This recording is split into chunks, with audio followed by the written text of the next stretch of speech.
आज बात उस फैसले की जिसने करोड़ों केंद्रीय कर्मचारियों और पेंशनर्स के चेहरे पर मुस्कान ला दी है।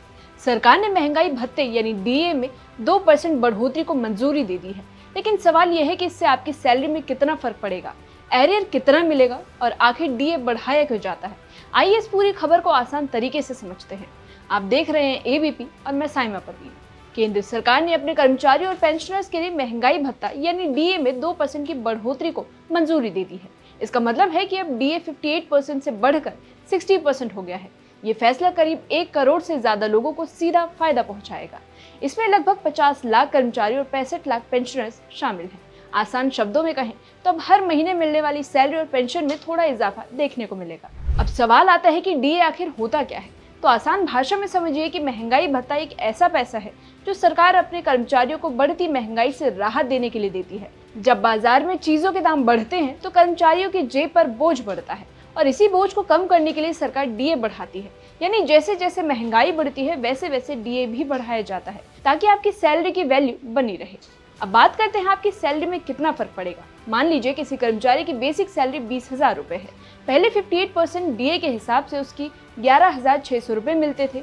अब 60% होने के बाद उसे 12,000 रुपए मिलेंगे, यानी हर महीने करीब 400 रुपए ज्यादा मिलेंगे। और इसी तरीके से जिनकी सैलरी ज्यादा है उनका फायदा ज्यादा होगा। यानी छोटी बढ़ोतरी दिखती है लेकिन कुल मिलाकर अच्छा खासा असर डाल सकती है। अब एक और बड़ी बात यह है कि ये बढ़ा हुआ डीए जनवरी 2026 से लागू माना जाएगा। इसका मतलब सिर्फ आगे की सैलरी नहीं बल्कि पिछले महीने का पैसा भी मिलेगा। यानी जनवरी, फरवरी और मार्च का एरियर एक साथ दिया जाएगा। ये कर्मचारियों के लिए किसी बोनस से कम नहीं, क्योंकि एक साथ अच्छी खासी रकम उनके खाते में आ जाएगी।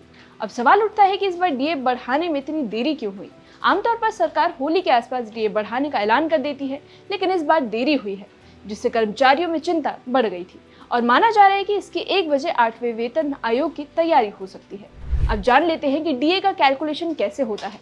इसका सीधा रिलेशन CPI IW यानी कंज्यूमर प्राइस इंडेक्स से होता है। ये इंडेक्स बताता है कि आम चीजों के दाम कितने बढ़े हैं। वहीं ministry of labour and employment of India हर महीने ये डेटा जारी करती है। इसी के आधार पर तय होता है कि डीए कितना बढ़ाया जाएगा। ये जानना भी जरूरी है कि सरकार साल में 2 बार डीए बढ़ाती है, एक बार जनवरी में और दूसरी बार जुलाई में। ये एक रूटीन प्रोसेस है जिससे कर्मचारियों की आय महंगाई के हिसाब से एडजस्ट होती रहती है। इस फैसले का असर सिर्फ कर्मचारियों पर ही नहीं बल्कि पेंशनर्स पर भी पड़ेगा। पेंशनर्स को डीए की जगह डीआर यानी डियरनेस रिलीफ मिलता है। अब उनका डीआर भी 60% हो जाएगा, यानी उनकी पेंशन में भी इजाफा होगा। खासकर पेंशनर्स के लिए राहत की खबर है, क्योंकि महंगाई का असर उन पर ज्यादा पड़ता है और इस फैसले से उनकी मासिक आय थोड़ी और ज्यादा मजबूत होगी। तो कुल मिलाकर सरकार का ये फैसला करोड़ों लोगों के लिए राहत लेकर आया है। भले ही बढ़ोतरी सिर्फ 2% है, लेकिन एरियर और लगातार बढ़ती महंगाई के बीच ये एक बड़ा सहारा है और आने वाले समय में 8वें वेतन आयोग की चर्चा भी तेज हो सकती है, जिससे और बड़े बदलाव देखने को मिल सकते हैं। फिलहाल के लिए फैसला कर्मचारियों और पेंशनर्स के चेहरे पर मुस्कान लाने के लिए काफी है।